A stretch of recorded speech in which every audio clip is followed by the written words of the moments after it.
Over 500 years ago, before Columbus ever dreamt of America, a great civilization thrived in Peru. 10 million people lived in an empire with palaces as large as any in Europe, buildings coated in gold, the Incas. They ruled an empire as large as ancient Rome, 15,000 miles of roads, crime virtually unknown, master architects. This remarkable empire was crushed and conquered by the Spanish conquistadors in the 1530s. But high in the mountains, one city escapes untouched. Carved from giant stones atop sheer granite slopes, forgotten for centuries, it is Peru's greatest riddle. Built between heaven and earth, no records explain it. No one remembers who built it or why.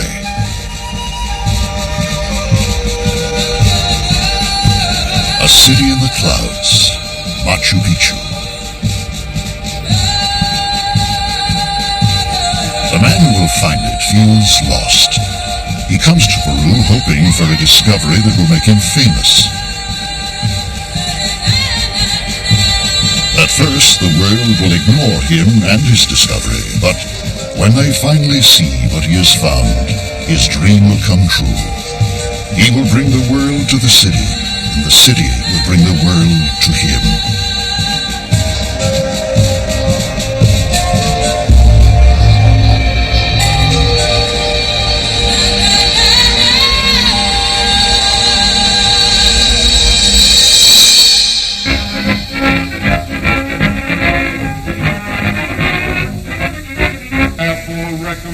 In the final years of the 1920s, this man is one of America's most famous politicians, Hiram Bingham III. A senator from Connecticut, he is tall, handsome, and has made a name for himself as an author, professor, pilot, and now as a politician. The Auto Gyro is the way for the golf links. It's an easy step to the links by Auto Gyro. His upper-class bearing earns him as many enemies as friends. He is a man of contrasts and enormous ambition. It is good for the government, it is good for the country, and it is good for all of us to enjoy a good glass of beer. But none of this would have been possible had it not been for the greatest adventure of his life, 20 years before.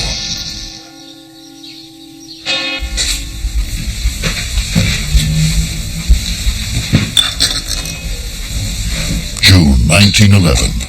Hiram Bingham packs for a journey to the jungles of Peru. His goal is to seek out the legendary lost city of the Incas. He was never trained as an archaeologist. He was on the Yale faculty. He was a professor of Latin American history and geography rather than archaeology. But it was a time when exploration was very much in the news.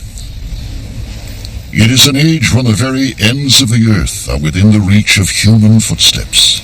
September 7th, 1909. Commander Robert E. Peary has discovered the North Pole.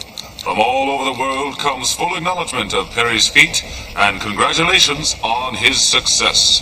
A time when the thrill of exploration fascinates everyone, from the pauper in the street to presidents like Teddy Roosevelt.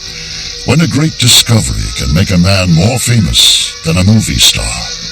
Kipling wrote a poem that influenced my father, I'm sure, called The Explorer, in which the phrase appears, something lost behind the ranges, something calling to you, go, words to that effect.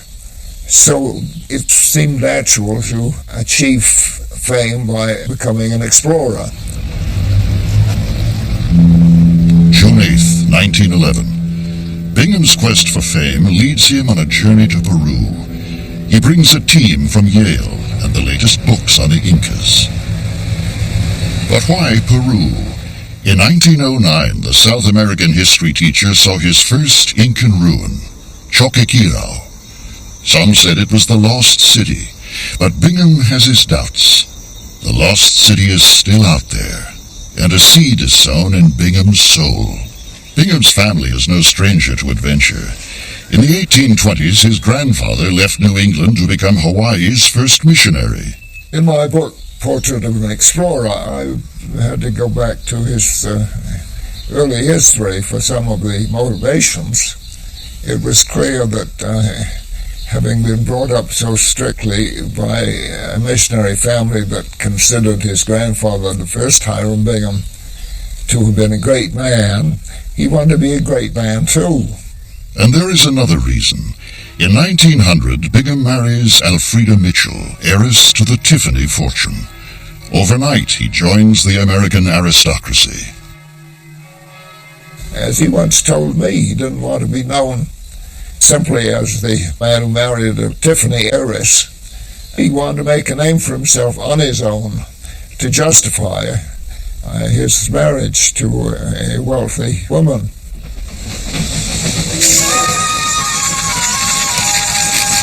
Determined to prove himself, Bingham and his team travel into the interior. For 4 days, they battle with altitude sickness as they climb 11,000 feet into the Peruvian highlands, past a timeless landscape.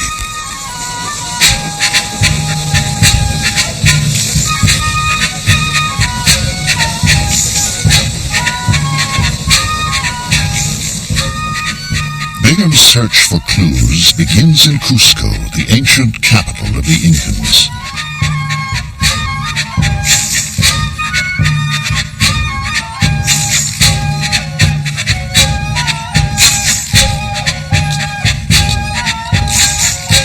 The streets are living history for Bingham. This was home to the Incan king and 40,000 subjects. Bingham sees hints of their glory everywhere. 20,000 men labored 3 decades to construct the fortress of Sacsayhuaman. He finds temple walls once sheeted in gold to reflect the rays of their god, the sun. Much has disappeared. Bingham imagines the treasures within the palaces. Gold, called the sweat of the sun. Silver, the tears of the moon. Precious metals for worship, not trade. A pious tribute to the gods from whom the kings were descended. But Bingham knows that this age of glory did not last. The walls hold the clue, solid, enduring. But the stones above testify to the crush of a more dominant force. The Spanish. In the 1530s, they came to Peru for gold and God, bringing guns and horses, smallpox and greed. Their empire had overrun Mexico, Panama, and the Caribbean, and they still craved more gold.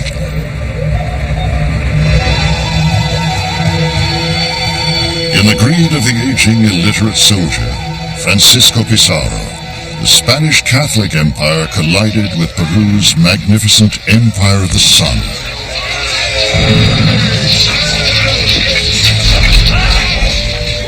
The conquest was short and brutal. In 1533, Pizarro and his men descended on the golden streets of Cusco.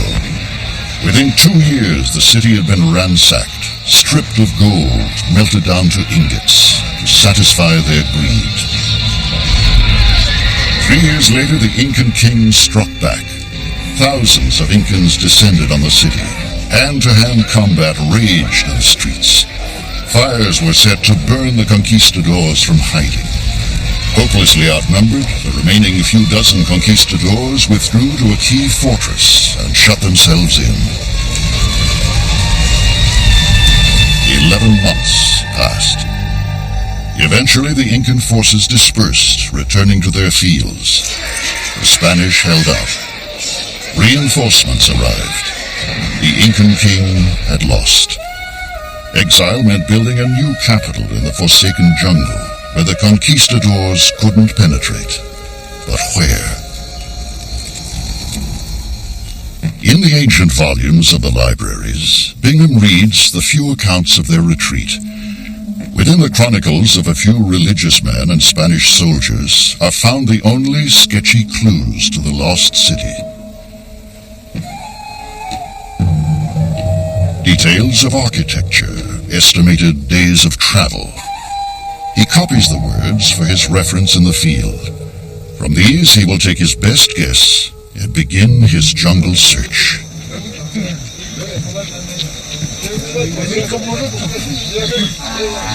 Bingham's final preparations for the journey take him to the outlying valley of the Urubamba to acquire mules to carry loads and gear.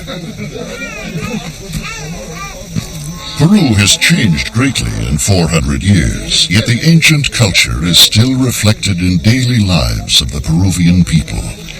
In their language, Quechua, which the Inca imposed on the conquered people to unify the empire. In their customs and traditions, weaving and textiles, which were traded as a form of currency, and the pure-blooded faces of the people themselves.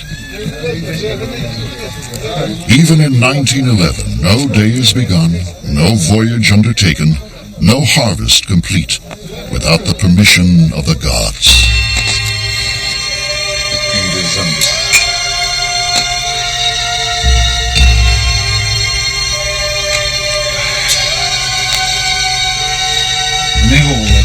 In his search, Bingham follows a consistent pattern. He seeks out locals, anyone with information, even rumors, then follows up and pays for any good advice. Ironically, his best clue comes not from a book, but a drunken government official named Quevedo. He mentions a name Bingham has never read in any chronicle. Machu Picchu. Strange words that just a few days later will lead an ambitious young American to a great temple in the clouds.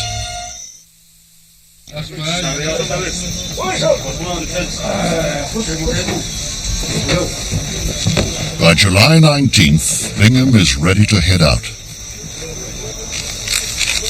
He will leave Cusco and head north along river valleys with only sketchy maps and fragmented descriptions from the Spanish chronicles to guide him.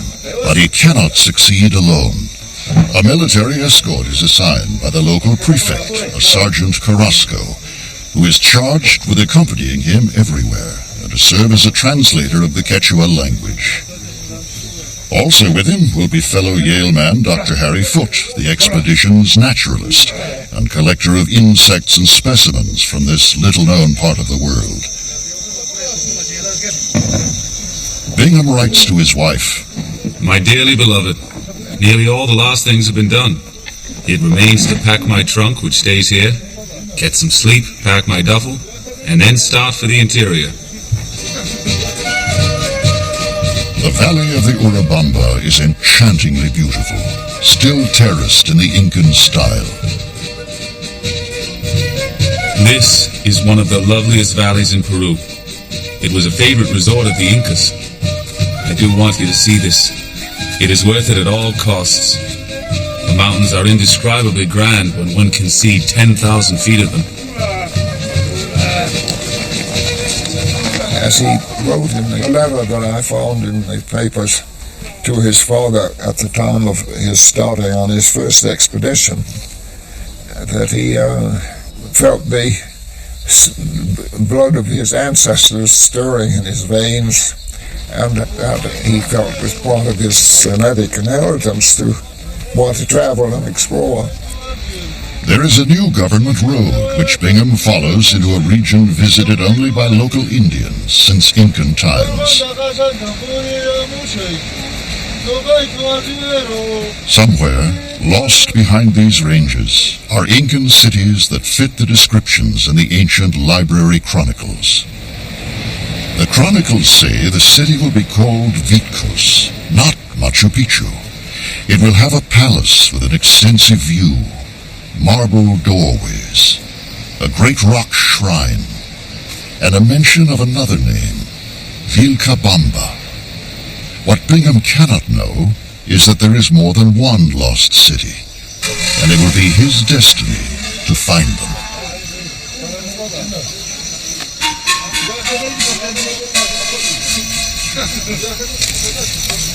On July 24th, Bingham and his team are camped near the spot where the drunken Cavito has told them of ruins. What happens next is a story Bingham will tell and retell for the rest of his life.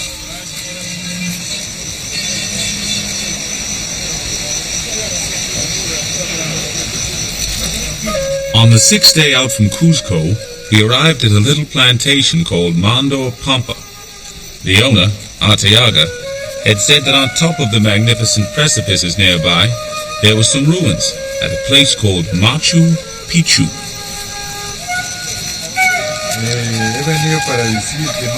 I offered to pay him well if he would show me the ruins. He demurred and said it was too much of a climb for such a wet day.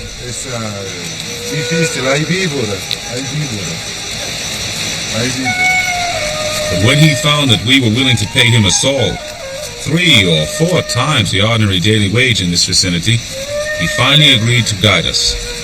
Bueno, tal vez el tiempo cambia.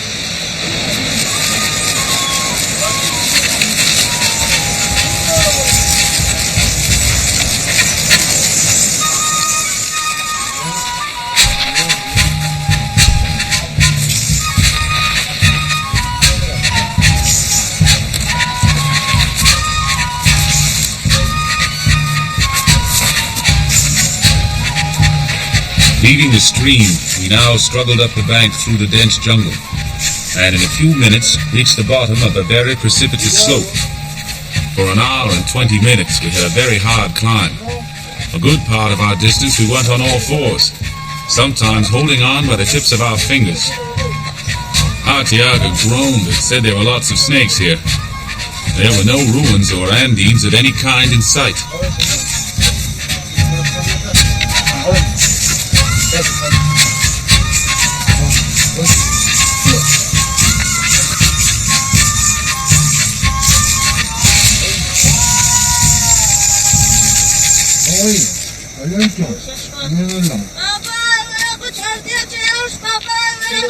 Shortly after noon, just as we were completely exhausted, we reached a little grass-covered hut 2,000 feet above the river, where several good-natured Indians, pleasantly surprised at our unexpected arrival, welcomed us with dripping gourds full of cool, delicious water, and they set before us a few cooked sweet potatoes. Valentincha.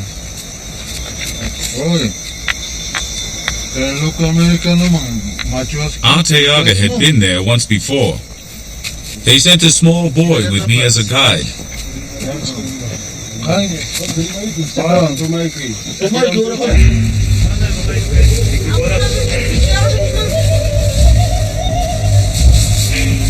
Hardly had we left the hut and rounded the promontory, then we were confronted by an unexpected sight. A great flight of beautifully constructed stone-faced terraces, perhaps 100 of them, each hundreds of feet long and 10 feet high. We patiently followed the little guide. Suddenly, I found myself confronted with the walls of ruined houses built of the finest quality of Inca stonework.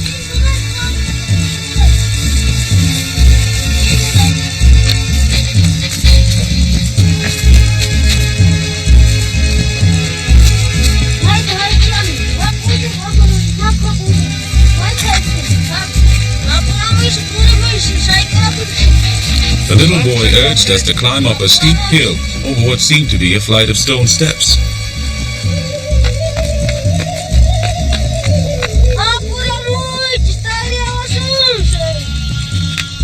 We came to a great stairway of large granite blocks.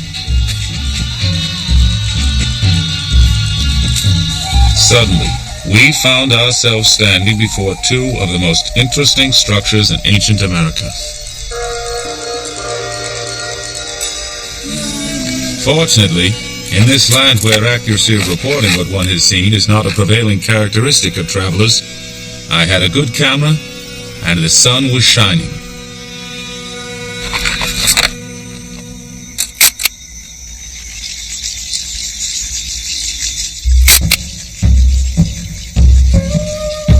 Bingham discovers whole building complexes, masked by centuries of tangled undergrowth. What little can be cleared is unmistakably Incan.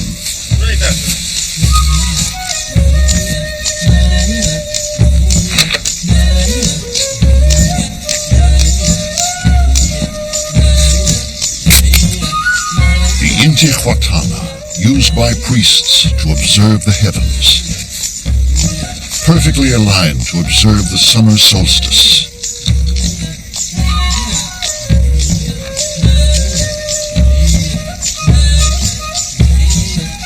Windows carved with exquisite skill, a ruin without equal, and a city unknown.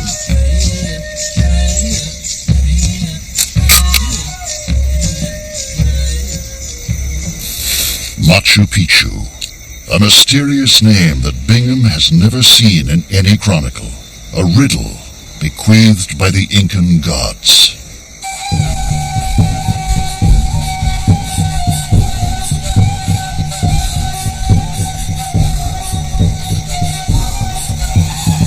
A holy city built to be near the home of the thunder god, reaching towards the sacred sun, ancestor of the Incan sovereigns. A perfect blend of architecture and the natural environment. A city that shouldn't exist.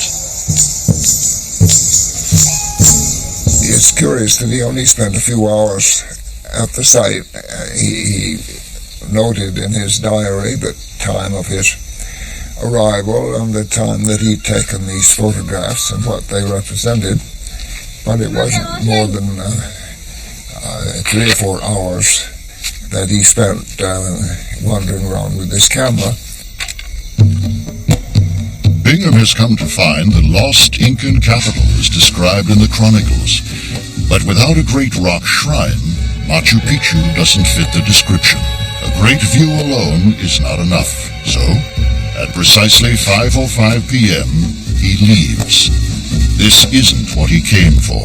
It wasn't until later that he realized how important a discovery he had made.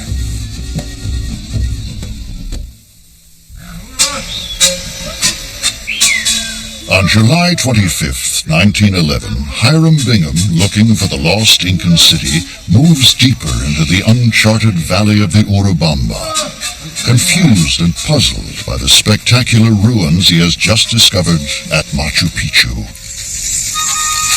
August begins with a week of fruitless searching.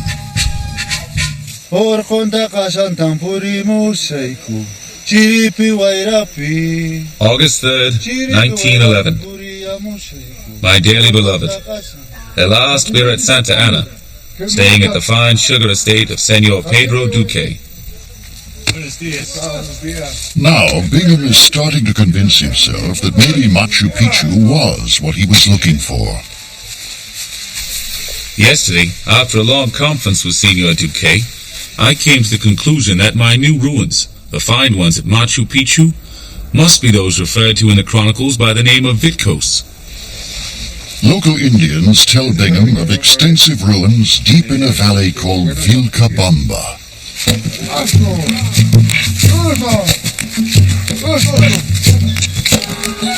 Bingham decides to push on. The rumors intrigue him. He has come too far to turn back now. Bingham enters a valley rich in history. In 1537, this was the path of the Incan retreat. Remote cities were built in the mountain vastness. Trails were destroyed and bridges cut to seal their escape.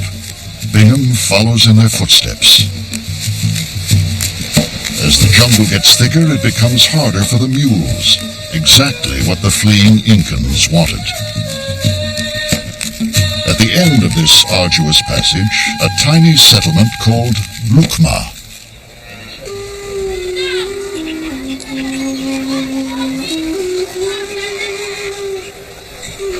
August 7th, 1911.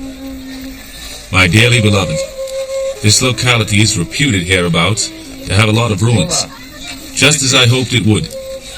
No one has been up here.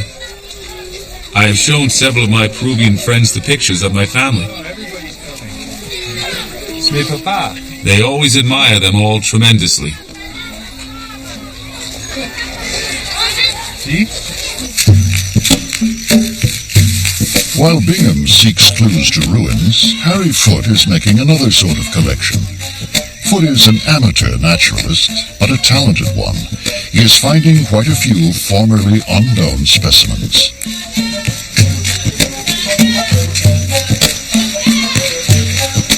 The villagers of Lukma tell Bingham of nearby ruins with a great granite shrine, just as the chronicles predict. With an Indian guide and the local lieutenant governor, he heads for the site.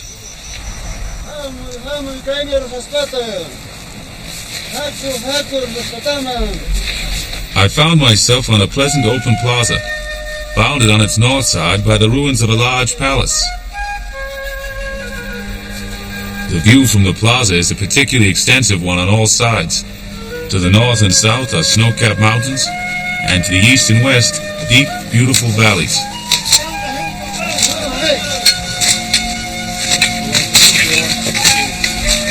A palace on a hill with an extensive view. So far, so good.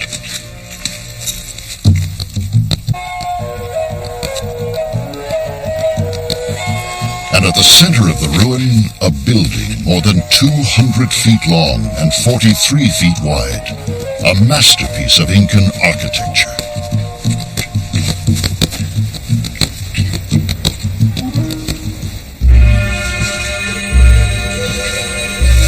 The treasure is gone, but the craftsmanship endures.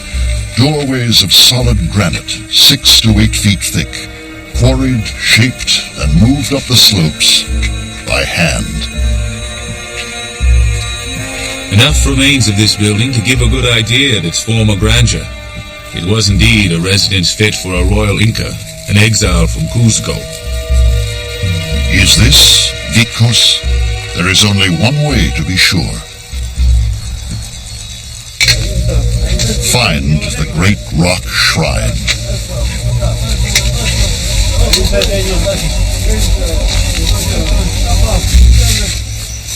We arrived at this place at 4 o'clock, and were at once impressed by the truth of what we had heard, and convinced that this was indeed the sacred spot.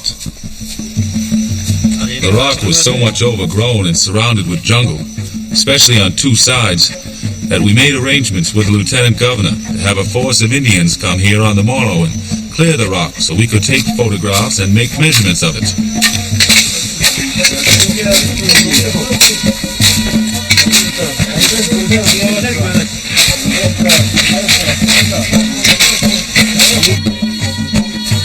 Ok, señores, por favor, arriba.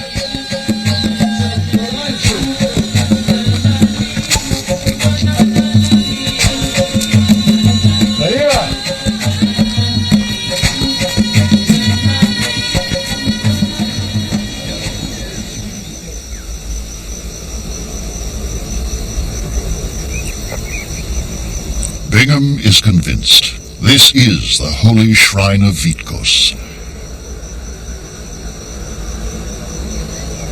To the Spanish, a nest of pagan demons. But for the Incans, this was a sacred shrine, abode of the gods, bursting with power. A place to make sacrifices, to ask for help with crops, to foretell the future, to beg for protection. The rock is final proof that Bingham has found Vitcos, the ancient capital. But is it the last Incan city? There is the second name mentioned in the chronicles, Vilcabamba. There could be another palace still hidden. Bingham carries on, reliving the final chapters of the Incan Empire. The Spanish had crushed almost all resistance, torturing, raping, forcing thousands into the mines. Only one holdout remained, the Incan king in his jungle court. In 1572, the Spanish ruler in Peru decreed the Incan king must die. They found he had escaped from Vitcos, but the Spanish resolve was fierce, and Bingham is just as determined. An Indian gives Bingham information. There are some ruins, sometimes called Vilcabamba the Old, a few days away through dense, steep jungle. Dice, hay ruinas. Sí. Gracias.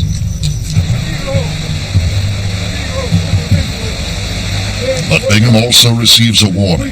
He is entering the territory of the Campa Indians, reputed to be murderers, under the command of a warlord named Saavedra.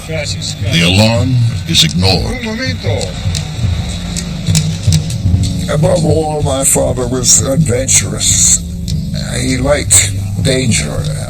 He heard about the dangers of the savage Indians in the Amazon, and wanted to face up to them.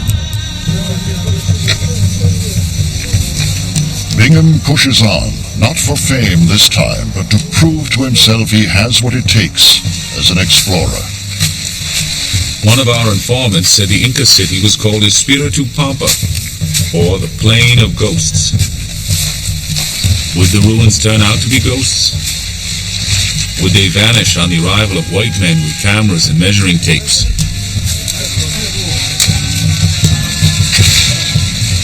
By 1 o'clock we found ourselves in dense woods, through which it was impossible to see for more than a few feet. Guzman said that we ought to send ahead one of our carriers to warn the savages that we were coming on a friendly mission. Otherwise they might attack us. The carrier, who was selected to go ahead, did not relish his task at all.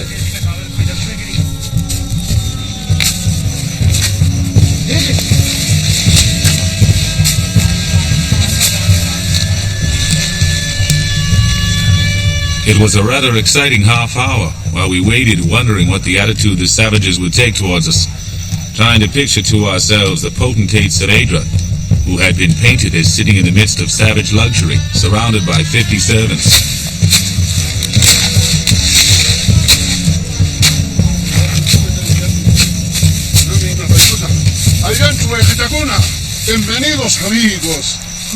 No savages, no shower of poison arrows.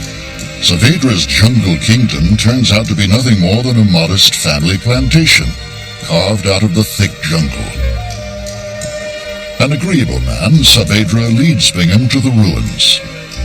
This is a place that has been rarely disturbed over 400 years.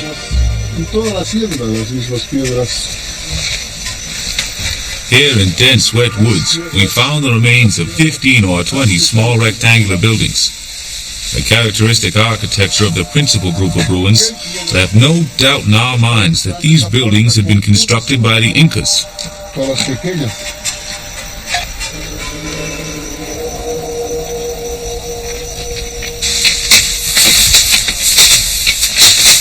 Eagerly, Bingham orders the undergrowth to be cleared.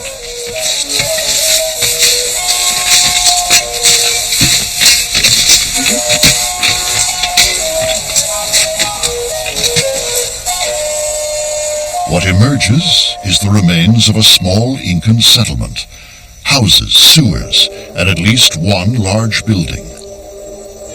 But what Bingham cannot see is that the jungle is hiding hundreds of buildings.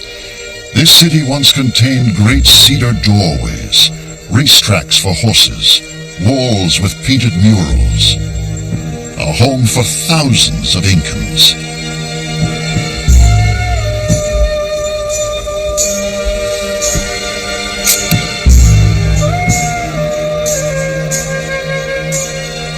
Years later, newly discovered chronicles describe the fate of Vilcabamba. When the Spanish army reached this place in 1572, they found it already abandoned and burned. They christened it Espiritu Pampa, the Plain of Ghosts. The surviving Incans had melted into the forest, but after a month's pursuit, their last king was captured, returned to Cusco, and executed. The Empire of the Sun had been destroyed forever.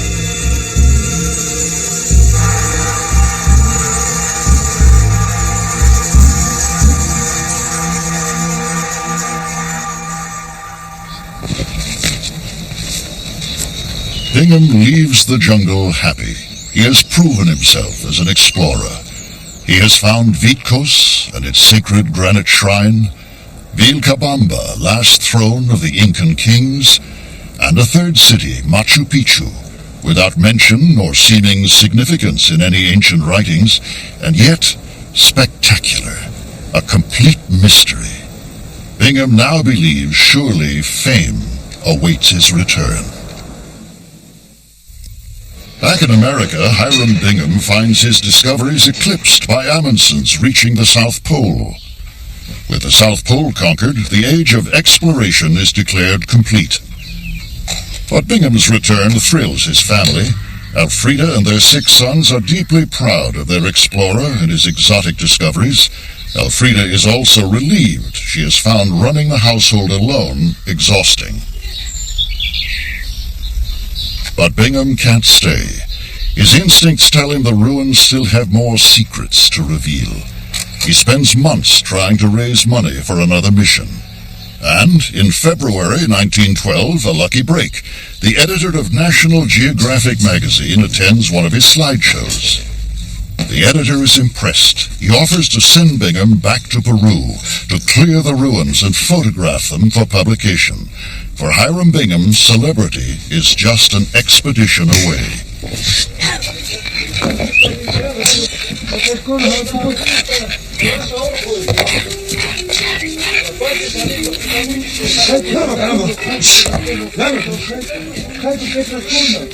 By July 1912, Bingham is back in Peru. He seeks to solve the riddle of Machu Picchu. Who built it and why?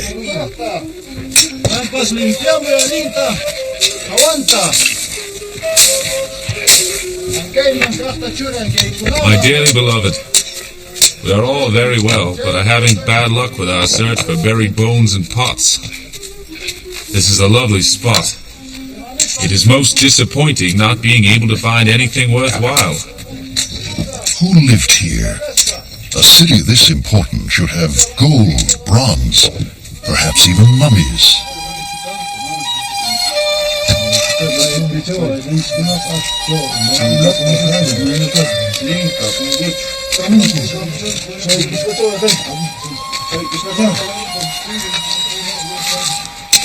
We finally offered a prize of 1 sol to any workman who could report the whereabouts of a cave containing a skull, and who would leave the cave exactly as he found it.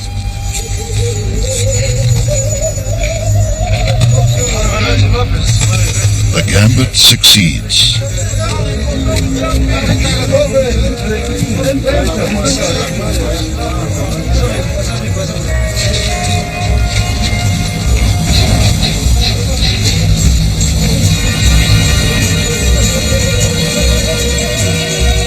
At last, Machu Picchu is beginning to give up its secrets.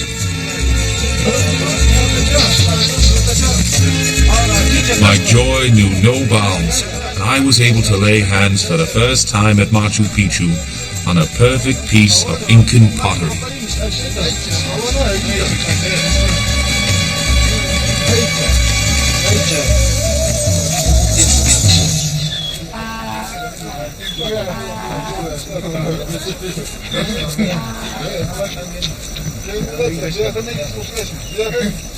Bingham immerses himself in the Incan realm.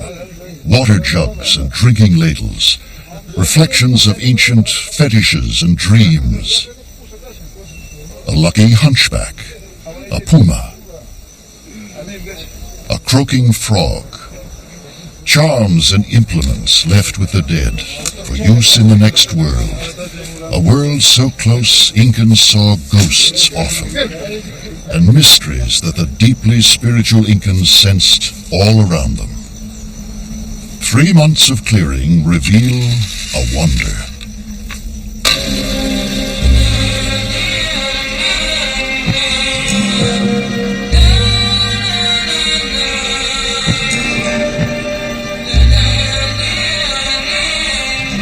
Beneath nature's green shroud, Bingham discovers the remains of an entire city.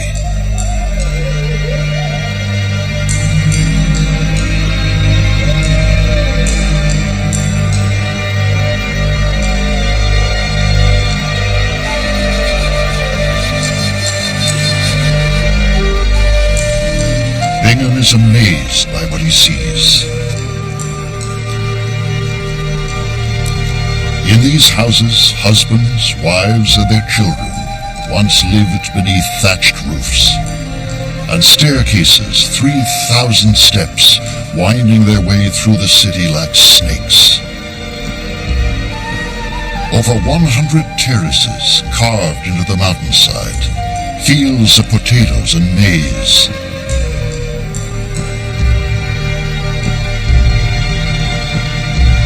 Stonework so perfectly joined that even after 400 years, no vines find their way through the cracks.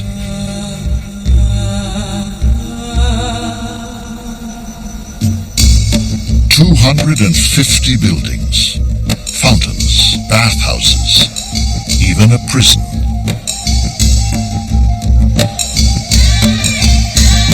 1,000 people lived here, but what is this place?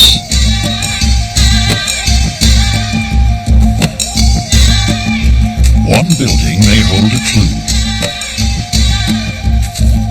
A strange building with rounded walls, totally unlike the rest of Machu Picchu. Within the walls, a monolith of granite. A magical stone, an altar so important that the Incans built a holy shrine to enclose it. And nearby, Hiram Bingham finds another sacred site. He calls it the Principal Temple, built around a second great natural altar.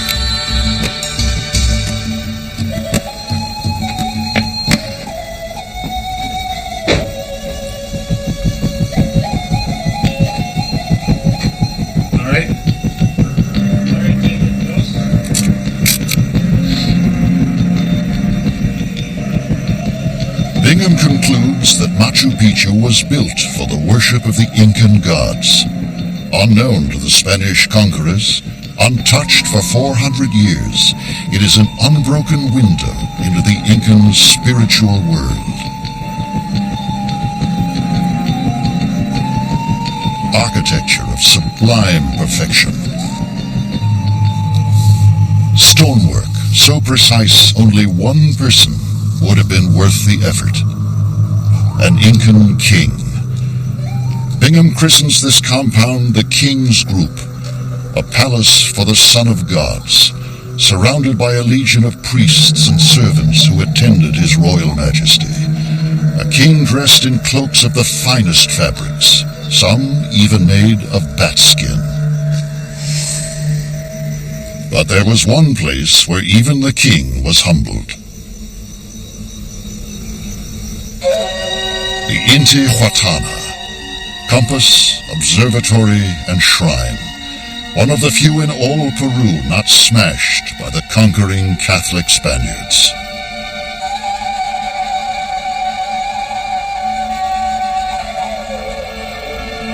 A great stone that measured the course of the heavens, sun, moon, stars, each a god in whose power rested the fertility of the land and the lives of mortal men.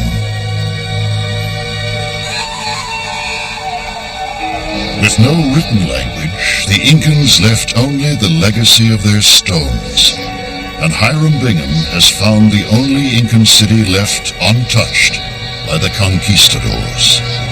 A perfect window on the past. Just now, when we thought there was practically no portion of the Earth's surface still unknown, one member of the Daredevil Explorer's craft has struck it rich. The lucky man is Professor Hiram Bingham of Yale. He has just announced that he has had the superb good fortune to discover an entire city. He calls it Machu Picchu. In 1913, Bingham's photos of the Incan city fill an entire issue of National Geographic magazine. The images amaze and enthrall a public fascinated by tales of exploration. Overnight, Machu Picchu becomes a legend. In the decades to come, this mysterious city becomes a magnet for thousands of visitors. Tourists, scholars, and film crews flock to the ruin, seeking to understand its riddles and get a glimpse into a lost Incan past. rested undisturbed until the expedition of Dr. Hiram Bingham cleared For Hiram Bingham, the city gives him what he always wanted: fame, and entry into the inner circle of the world's greatest explorers. His fame reached its peak at a dinner that he was asked to be present at when Peary, the discoverer of the North Pole, and Amundsen, the discoverer of the South Pole, met before the cameras at a big dinner at the headquarters of the National Geographic Society. That certainly gave him a sense of his importance as an explorer. Building on his fame as an explorer, Bingham enters politics.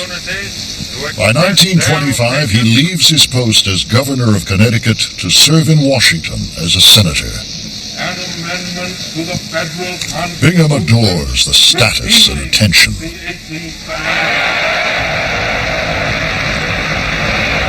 He becomes one of the country's most visible politicians, never forgetting his love of adventure or the power of pictures to promote himself and his causes. But Bingham's luck runs out in 1929, the year when all of America hits hard times.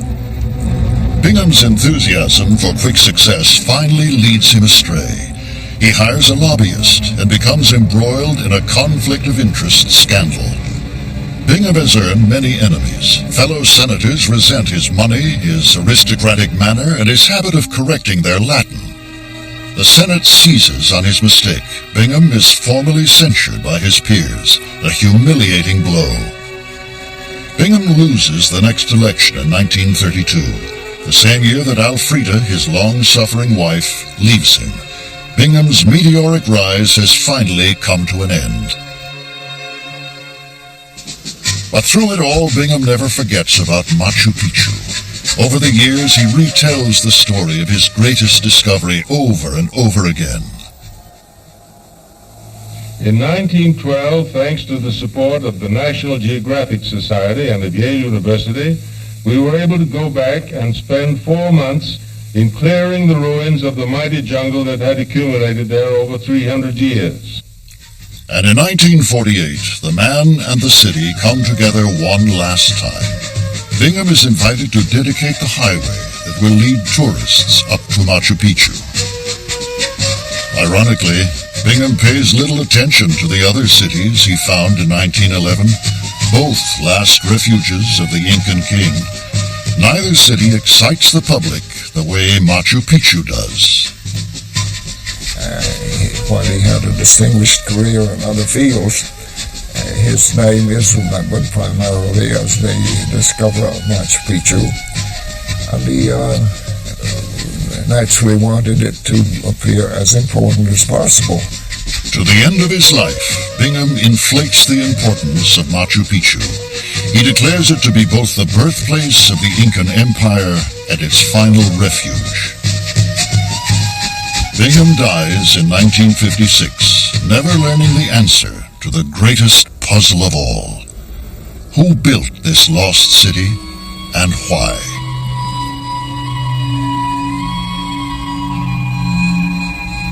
Today, Machu Picchu's origins are finally understood. It was not the citadel of the first Incan king or the last. It was the private sanctuary of the greatest king of all. Pachacuti. In the 1400s, he conquered all of Peru for Cusco. He ordered the construction of the greatest fortresses in the empire, armies of workers cutting and hauling thousands of stones, in a country without the help of the wheel, horses, or even oxen.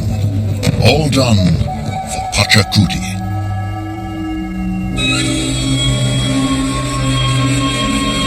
But in the winters, he came to Machu Picchu, his personal retreat, a place to rest and entertain leaders of the empire. But Bingham found no trace of the king, no gold or silver. Instead, the pots and bones in the caves belonged to the king's servants, the men and women who built the city. Pachacuti died in 1470. his body returned to Cusco. But Machu Picchu remained his, even in death. Only his servants were allowed to stay, living out the rest of their days in obscurity. Ironically, the city that was once home to the greatest Inca of all was in time forgotten, even by the Incans themselves. While war raged below with the Spanish, the city on the mountaintop remained untouched, unknown. It remained unchanged until 1911, when one man, dreaming of glory, stumbled upon this Incan wonder. A place where time seems to stand still, as though the Incans never left.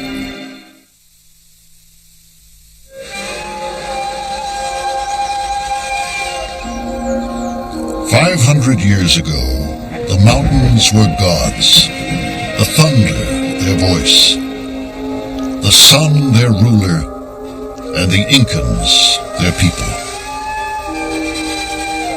In the 1400s, this great renaissance produced magnificent monuments. Golden art created. An empire flourished. Halfway around the world, at exactly the same time, another empire was growing, Spain. Cities of just 50,000 people, a poor country with great ambitions, and little tolerance for those who did not worship their God. Their churches strained to reach the sky, leaving the world and nature far behind. Inside, believers were given glimpses of God and the afterlife to come. In 1532, this empire of God collided with the Incan Empire in Peru.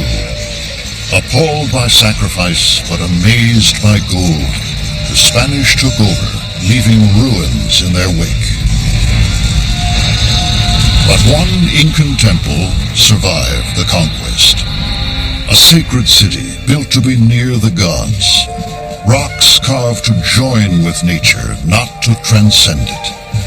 The only unmolested ruin in all of Peru, Machu Picchu. A silent reminder of a lost world, and the price paid when empires collide.